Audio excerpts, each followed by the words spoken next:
Hoje nossa aula continua falando de funções inorgânicas, não é? Na última aula nós vimos os ácidos e as bases. E hoje a gente continua falando de óxidos e de sais. Para você se situar, não é? Lembra-se que para ter um ácido eu precisava de uma substância que apresenta o cátion H+. Para ter uma base eu precisava de uma substância que tivesse o ânion OH-. Então isso identificava ácido, identificava a base. Vamos começar a falar hoje de sais, né? E os sais não tem esse grupo que a gente chama de grupo funcional, algo que identifica a função. Então, num sal, eu vou ter um cátion qualquer associado a um ânion qualquer. Vamos observar a tela e ver essa fórmula geral de um sal. Então, temos lá o cátion, um ânion, né? Então esse C representa um cátion qualquer, este A um ânion qualquer. E você se lembra do ritual para você montar essa fórmula com a regra prática. A carga do cátion desce para o índice do ânion, a carga do ânion para o índice do cátion. E temos exemplo aí de um sal. A maioria dos sais são compostos iônicos, portanto sólidos a temperatura ambiente. Quando colocados na água, você lembra que um composto iônico em água dissocia. Lembra também que dissociar é separa os íons. Então libera, no caso aí, o Na+, e o Cl-. Bom, como é que a gente vai dar um nome para esses sais, não é? A nomenclatura, primeiro se dá o nome do ânion, depois o nome do cátion. Se você observar a tela, para ficar mais claro, então nós temos, na hora de dar o nome de um sal, na fórmula veio primeiro o cátion, depois o ânion. Na hora de dar o nome, primeiro o nome do ânion, depois o nome do cátion. Então vamos perceber agora uma tabela com os principais sais e a sua aplicação. Então olhando no quadro, nós temos o NaCl, que é o cloreto de sódio. Então Na é o cátion, sódio, Cl é o ânion cloreto. Então na hora de dar o nome, primeiro o ânion, depois o cátion.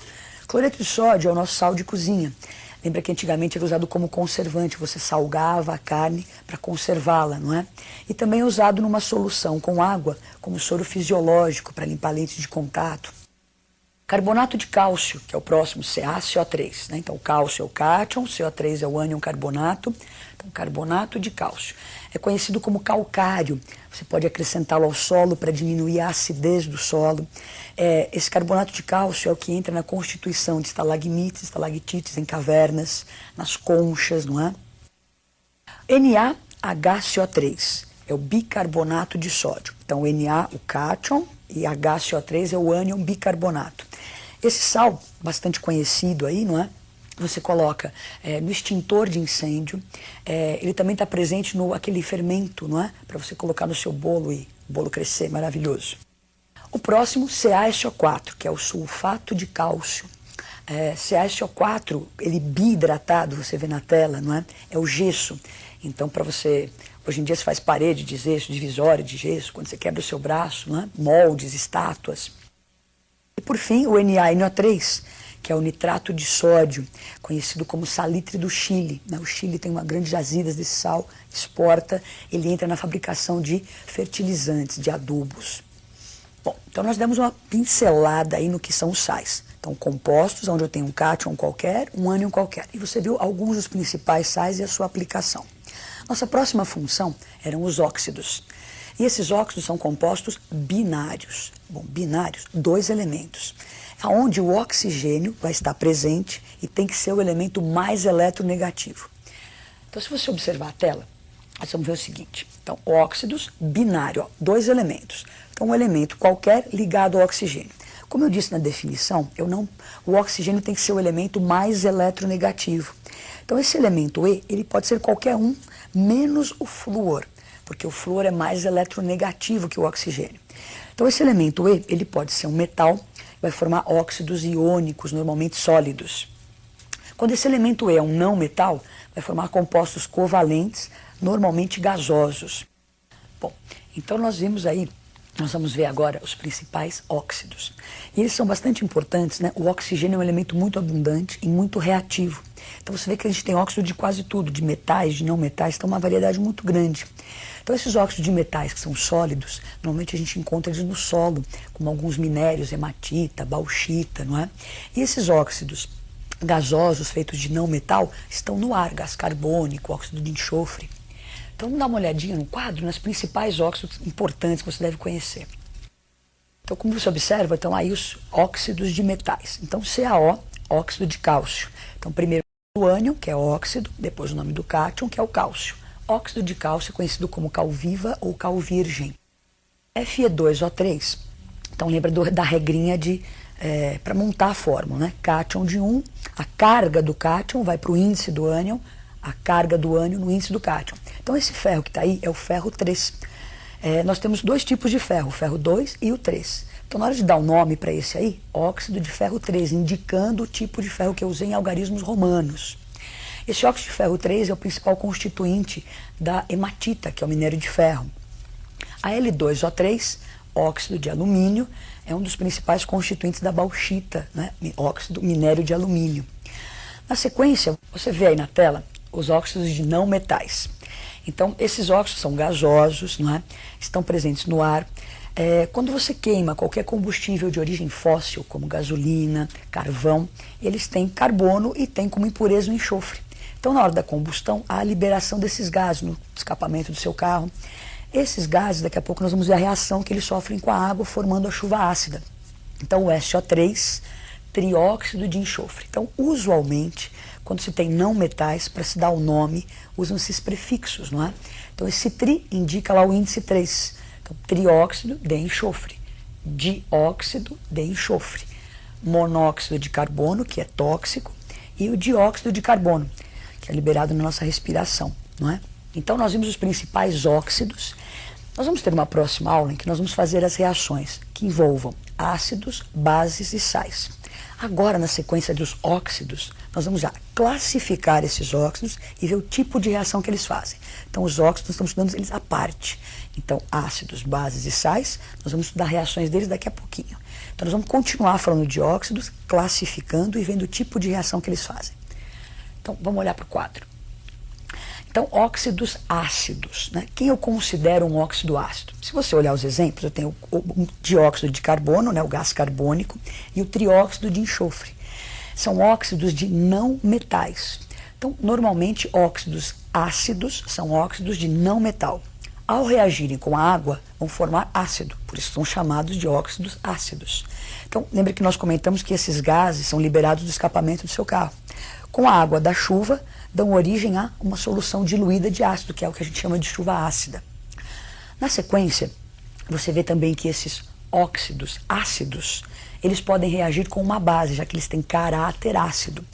E você se lembra da última aula, ácido mais base dava sal e água. Então aí é um óxido ácido com uma base, vai dar também sal e água. Isso acontece se você, quando pinta a parede com cal, por exemplo, que é o hidróxido de cálcio, com o gás carbônico do ar, às vezes formam umas placas que vão descascando, né? Que são de carbonato de cálcio. Então, uma reação também bem importante. CO2 com CaOH2, formando carbonato de cálcio e água. Nós vamos também agora observar as reações de óxidos básicos. Então, acabamos de ver óxidos ácidos, agora os óxidos básicos. Então, se é um óxido básico, reage com a água e vai dar uma base. Se os óxidos ácidos eram de não metais, os óxidos básicos são feitos com metais, que nem o óxido de cálcio. Então, reagem com a água e formam uma base. Na sequência, se eles têm caráter básico, eles vão reagir com ácido, formando sal mais água. Então, está aí o CaO mais o HCl, formando sal, cloreto de cálcio e água. Bom, então, nós vimos definição de que é um sal, um pouquinho de óxidos, as reações que esses óxidos fazem. Agora nós vamos para os exercícios. Então, compare cloreto de potássio e cloreto de hidrogênio, que a gente pode chamar também de ácido clorídrico, né? Então, nós vamos comparar essas duas substâncias quanto ao tipo de ligação, quanto à dissolução deles em água e a função inorgânica que eles pertencem. Então, vamos resolver. O cloreto de potássio é o KCl, composto iônico. Por quê? Você se lembra que o potássio, metal alcalino, está na família 1A. Nos vestibulares, às vezes, eles te dão a tabela periódica no começo do exercício. Então, K, metal alcalino, cloro, um halogênio, um metal ligado a um não metal, a ligação iônica. Então, um composto iônico. Já embaixo nós temos o HCl, o hidrogênio ligado a um não metal, portanto, a ligação covalente. A letrinha B pedia para nós discutirmos aí quanto à dissolução em água, não é? Então, o KCl, que já é um composto iônico, já é um aglomerado de íons, quando colocado em água, vai sofrer uma dissociação, iônica, vai separar os íons. E você se lembra que ácidos em água ionizam, quer dizer, formam íons. Eles não estão presentes, a ligação é covalente. E na letrinha C, a que função inorgânica eles pertencem. Então nós temos aí o KCl, um sal, um cátion qualquer ligado a um ânion qualquer, e o HCl, cátion H+, um ácido. Então acabamos de ver um exercício bastante abrangente, não é? Falou de ligação, de tipo de dissolução. Agora vamos fazer um próximo exercício. Considere as reações do K2O com água e de SO3 com água. E nós vamos escrever as equações químicas dessas reações e indicar o nome e a fórmula do produto dessas reações. Então, olhando para a resolução, nós temos lá K2O. Então, vamos fazer uma reação com água. Então, você acaba de lembrar que óxido de potássio, potássio metal alcalino. Então, um óxido de metal é um óxido ácido ou básico. Óxido básico, óxido de metal. Vai reagir com água e vai dar uma base. Então, o nome é a fórmula KOH, hidróxido de potássio. Já o SO3 era um óxido de não metal. Nós caracterizamos de óxido ácido.